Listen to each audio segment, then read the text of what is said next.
आज मुझे छोड़ दिया। जिस दिन से कृष्ण गए महाभाव साम्राज्य का दर्शन कीजिए। एक सुंदर बगीचे में लाखों गोपियों के बीच में राधा शांत बैठी है। ध्यान से सुनिए गोपियों का। उद्धव एक वृक्ष के पीछे खड़े हो गए। मन में सोचा जब नंद रानी से बात करने के काबिल नहीं हूं तो इन गोपियों से कौन बात कर सकता है। जब नंद रानी से बात करने के काबिल नहीं है तो इन गोपियों से कौन बात करे। कोई सखी कह रही है किशोरी जी शांत बैठी, कोई शिकार उनके नहीं है। एक गोपी ही राधा रानी से बोली प्रिया जी आज स्वप्न में मेरे घर गोविंद आया था। स्वप्न में मेरे घर गोविंद आया था, माखन मांग रहा था और माखन नहीं दिया तो चुरा कर भागने लगा। मैंने पकड़ने का प्रयास किया तो मेरी आंख खुल गई, नींद खुल गई। एक ने कहा लाडली जी आज मेरे घर में कन्हैया आयो, बछड़ा चुरा करके भागने लगे, मैंने पकड़ने का प्रयास किया, इतने में आंख खुल गई। एक सखी हाथ जोड़कर बोली लाडली जी आज लाला को मोड़े पनघट पर मिलो, जल की मटकी उठाकर मेरे सिर पर रख दी, पीछे से मेरे संग घर तक आयो और मैंने घर के पास पहुंचकर पीछे मुड़कर देखा तो फिर मेरी आंख खुल गई। उद्धव जी सब दर्शन कर रहे हैं। एक गोपी बड़े स्नेह से राधा रानी से पूछा तुम तो बहुत प्रेम करते थे, कन्हैया तुम्हें भी प्रेम करता था, क्या तुम्हें स्वप्न नहीं आता है। राधा का उत्तर सुनो। किशोरी जी ने हाथ जोड़कर कहा कि स्वप्ने पश्यन्त्या कांतम धन्यास्ता सखियो सीता अस्माकं तु गते कांते गता निद्रायपि बेरमि। राधा ने कहा हे गोपियों आप महान, जिसको स्वप्न में कृष्ण दिखे उनकी मैं प्रणाम करती हूँ, लेकिन मैं क्या करूं, मेरे प्राण वल्लभ श्री कृष्ण मुझे जिस दिन से छोड़ के गए हैं मेरी आंखों में नींद भी बेरैन हो गई है। मेरी तो आंखों में नींद ही चली गई। उद्धव का दिमाग खराब हो गया कि कितने वर्ष हो गए भगवान कृष्ण को गए हुए और ये कह रही नींद नहीं आई, अद्भुत लगाओ। ये कथा कहते कहते सुखदेव जी रोने लगे।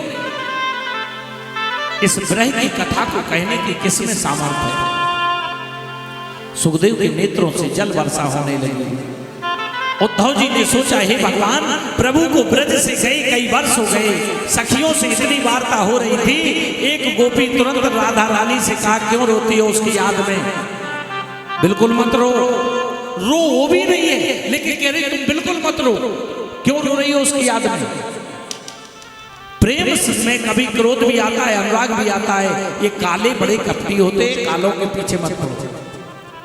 उड़ता हुआ एक भौरा आया, भौं शब्द करते हुए जब गोपियों के पास भ्रमण करने लगा तो एक गोपी ने कहा देखो ये भी काला है, ये तो जरूर कृष्ण का मित्र होगा। भौरा जब आया तो बोले ये भी कृष्ण का मित्र होगा। उद्धव जी खड़े खड़े सब देख रहे थे वृक्ष के पीछे से। अरे भौरे क्यों बार बार हमारे पैरों में गिरता है, क्यों बार बार आकर हमें तकलीफ देता है। तुम्हारे में जो कुमकुम लगा है इससे बात स्पष्ट हो जाती है कि तुम कृष्ण के मित्र हो। परिचरितम कथा तदपाद पदम तु पदमा रिपेवत हत चेता उत्तम श्लोक जल पई।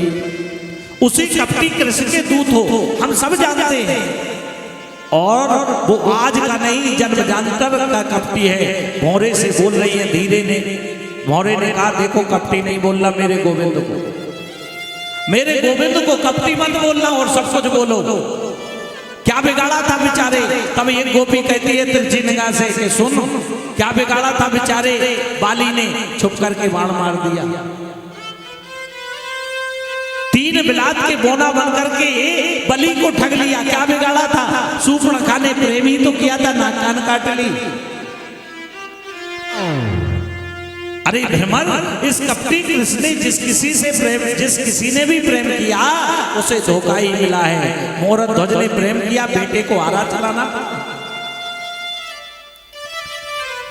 राजा शिवी ने प्रेम किया, शरीर को काट कर तराजू पर रखना पड़ा।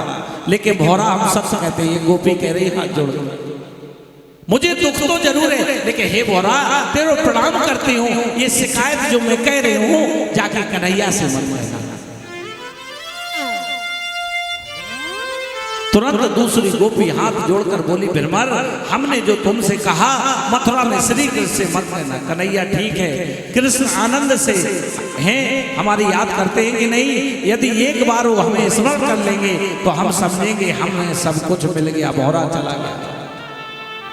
उद्धव जी ने देखा और आकर कहा, देवियों आप समस्त गोपियाएं के चरणों में प्रणाम करता हूं, आपके चरणों का वंदन करता हूं। आज उद्धव प्रणाम कर रहे हैं।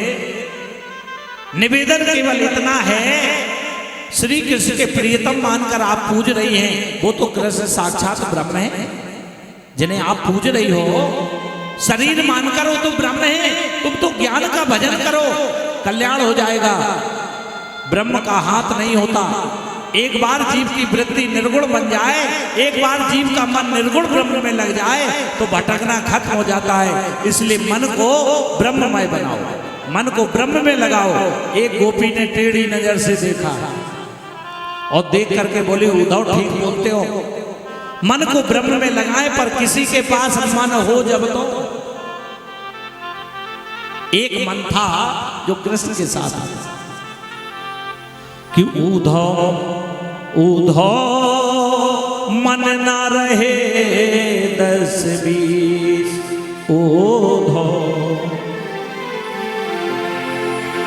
उद्धव मन ना रहे 10-20, उद्धव मन ना रहे 10-20, उद्धव मन ना रहे 10-20,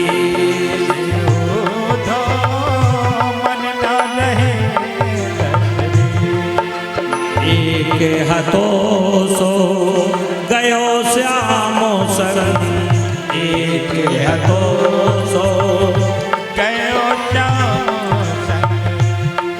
अब को आराधे से उद्धव, को आराधे से उद्धव मन ना रहे 10-20, मन ना रहे 10-20।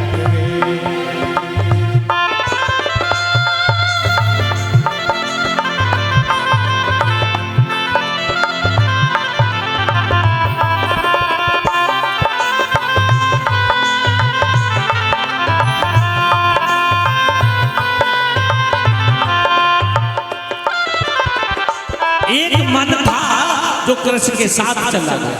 उद्धव मन ना भये 10-20, अगर 10-20 होते तो हम भक्ति कर लेते। तुम तो सखा श्याम सुंदर के सकल योग के ईश, उद्धव मन ना भये 10-20, कि कृष्ण तन कृष्ण मन कृष्ण ही हमारो धन। क्या कह रही गोपियां? कृष्ण तन कृष्ण मन कृष्ण ही हमारो धन, आठों याम उद्धव हमें कृष्ण से ही काम है। सिवाय कृष्ण के हम और किसी को जानते नहीं है। तुम कहते हो निर्गुण ब्रह्म है, मेरे ख्याल से तुम ब्रह्म को नहीं जानते। अरे इन आंखों से इन हाथों से माखन खिलाया, उसने हाथों से खाया, तुम कहते हो उसके हाथ नहीं है, तुम कहते हो उसके मुख नहीं है। मैंने अपने हाथों से उसके मुख में माखन खिलाया, उद्धव माखन खिलाया, तुम ब्रह्म को नहीं जानते। अरे उद्धव, निर्गुण का अर्थ होता है जिसमें प्राकृतिक गुण नहीं हो, और सगुण का अर्थ होता है जिसमें दिव्य गुण विद्यमान हो। मेरे कृष्ण को निर्गुण इसलिए कहते हैं कि उसमें संसार के गुण नहीं है, और सगुण इसलिए कहते हैं कि उसमें दिव्य गुण विद्यमान है। तुम कहते हो उसके पैर नहीं है, पैर नहीं होते तो गौ चराने कैसे जाता? उद्धव तुम भय बोरे पाती लेकर आए दौड़े, योग कौन जाने यहाँ रोम रोम में श्याम है। उद्धव